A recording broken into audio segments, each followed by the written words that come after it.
মানব সৃষ্টির এবং পৃথিবীর সৃষ্টির ইতিহাস ঘাটলে মানুষের যদি কিসমত ভালো থাকে, তাহলে আল্লাহর সান্নিধ্য, আল্লাহর অস্তিত্ব সম্পর্কে জ্ঞান তাকে আল্লাহ পাক দান করে দেন। সুবহানাল্লাহ। পৃথিবীর সৃষ্টির ব্যাপারে বুদ্ধিজীবীরা কি বলছেন দেখুন। পৃথিবীর সৃষ্টির ব্যাপারে বিজ্ঞানীরা বলছেন যে এই পৃথিবী এরকম ছিল না। তো কি রকম ছিল? এইটা সূর্যের পাশ থেকে একটা উজ্জ্বল শক্তিশালী জ্যোতিষ্ক দারুণ ফোর্স নিয়ে যাচ্ছিল। সেই ফোর্স সহ্য করতে না পেরে সূর্যের একটি দুর্বলতম অংশ সূর্য থেকে ছিটকে মহাশূন্যে পড়ে গেল, আর ঘুরতে ঘুরতে এই পৃথিবীর অস্তিত্ব লাভ করলো। বিজ্ঞানের এই কথা যদি বিশ্বাস করতে হয়, তাহলে আমাকে বলতে হয় এখন তো মানুষেরা আর পৃথিবীতে ধরছে না, ঠিক কিনা? কথা বলছেন না কেন? মানুষ পৃথিবীতে এখন ধরতেছে। বিভিন্ন দেশ খালি বলতেছে মানুষ কমাও, সন্তান কমাও, বিভিন্ন পদ্ধতি গ্রহণ করো, আর মানুষ বাড়ায়ও না, অস্থির হয়ে গেছে। তো মানুষের পদবরে পৃথিবী এখন ভর্তি।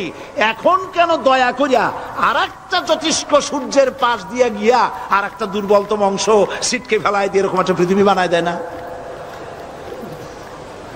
তার অর্থ হচ্ছে দুর্ঘটনার মধ্য দিয়ে যা হয় তা কখনো মানুষের গ্রহণযোগ্য হয় না, আর যা কিছু গ্রহণযোগ্য তা সবই পূর্ব পরিকল্পনা প্রসূত। যেমন দৃষ্টান্ত দিতে গিয়ে আমি বলি, দুটো গাড়ি মুখোমুখি হয়ে অ্যাক্সিডেন্ট করলো, কাঁচগুলো ভেঙে ভেঙে চুরমার হয়ে গেল। এই মুহূর্তে চশমায় লাগানো যায় এরকম একটা সাইজ করা কাঁচ পাওয়া যাবে কি? পাওয়া যাবে?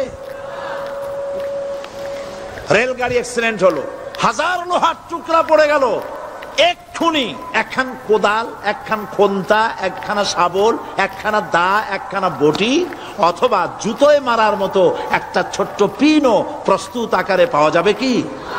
তাহলে বোঝা গেল অ্যাক্সিডেন্টের মাধ্যমে যা কিছু হয় তা মানুষের গ্রহণযোগ্য নয়, যা কিছু গ্রহণযোগ্য তা সব পূর্ব পরিকল্পিত। এখন আমি বলবো, বিজ্ঞানীদের কথা মতো যদি সূর্যের কোন দুর্বলতম অংশ মহাশূন্যে পড়ে এই পৃথিবী হয়ে থাকে, তাহলে এটা পরিকল্পনার ভিত্তিতেই হয়েছে। সেই পরিকল্পনাকারীর নাম কি? বলেন, নাম কি? তবে আমি আপনাদেরকে নিশ্চিত করে বলতে পারি, সূর্যের কোন দুর্বলতম অংশ ছিটকে পড়ে অ্যাক্সিডেন্টের মাধ্যমে পৃথিবী হয় নাই। মহাপরিকল্পনার মাধ্যমে সৃষ্টি জগৎকে টিকে রাখার জন্য আল্লাহ রাব্বুল আলামিন আলাদাভাবে পৃথিবীকে সৃষ্টি করেছেন।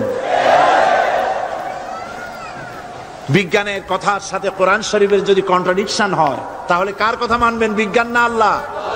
জোরে বলেন, বিজ্ঞান না আল্লাহ? বিজ্ঞান বলছে, কোন সময় বলে পৃথিবী ঘোরে, কেউ বলে সূর্য ঘোরে, কেউ কয় আমরাও ঘুরি। এখন আসলে ঘোরে কে? ফয়সালা কার কাছ থেকে নেবেন? আল্লাহ রাব্বুল আলামিন কোরআন শরীফের ভিতরে বলেছেন, লাশ-শামসু ইয়ামবাগি লাহা আন তুদরিকাল কামারা ওয়ালাল লাইলু সাবিকুন নাহার ওয়া কুল্লুন ফি ফালাকি ইয়াসবাহুন। প্রবল জ্ঞানী হইবে যাহারা, আপন মনেতে বুঝিবে তাহারা, রাত্রি পারে না আগে যাইবার, দিনের স্থান করি অধিকার। চন্দ্র বাদে না সূর্যের গায়েতে, সূর্য পারে না চন্দ্রকে ধরিতে, যার যে স্থান বহাল রাখিয়া ভ্রমণ করিছে খোদাকে ডরিয়া।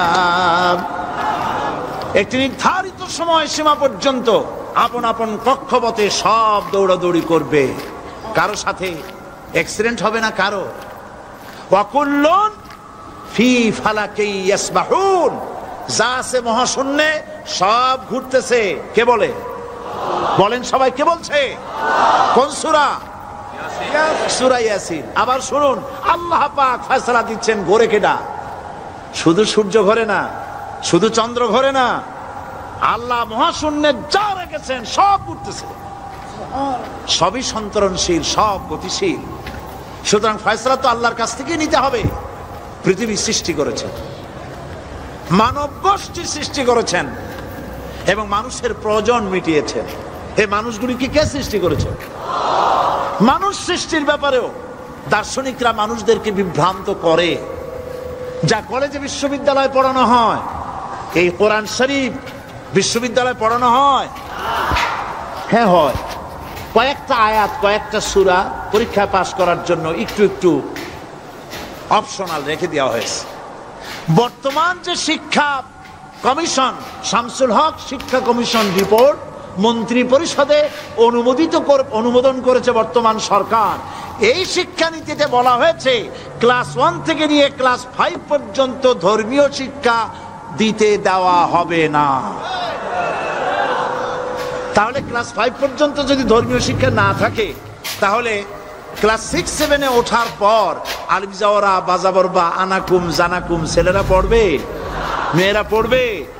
আসল উদ্দেশ্য হলো ইসলাম থেকে জাতিকে দূরে সরাবার জন্য ষড়যন্ত্র। এই সরকারের প্রণীত শিক্ষানীতি আমরা মানি না। আপনারা মানেন? যেই মাদ্রাসা মানুষের চরিত্র সৃষ্টি করে, বর্তমান সরকার সেই মাদ্রাসাগুলি একটা একটা করে ধ্বংস করার পরিকল্পনা গ্রহণ করেছে। সুতরাং আসল শিক্ষা হলো কোরআনের কাছে। আসল শিক্ষা কোথায়? কোরআনের কাছে। কোরআন যদি শিখানো হতো, কোরআন যদি শিখানো হতো কলেজে বিশ্ববিদ্যালয়, তাহলে গতকাল চট্টগ্রাম বিশ্ববিদ্যালয় থেকে যেসব ছেলেরা বিশ্ববিদ্যালয় কর্তৃপক্ষ কর্তৃক বরাদ্দকৃত, হাইজ্যাক করা নয়, বরাদ্দকৃত 4খানা বাস দিয়ে কোরআন শুনতে আসতে চেয়েছিল,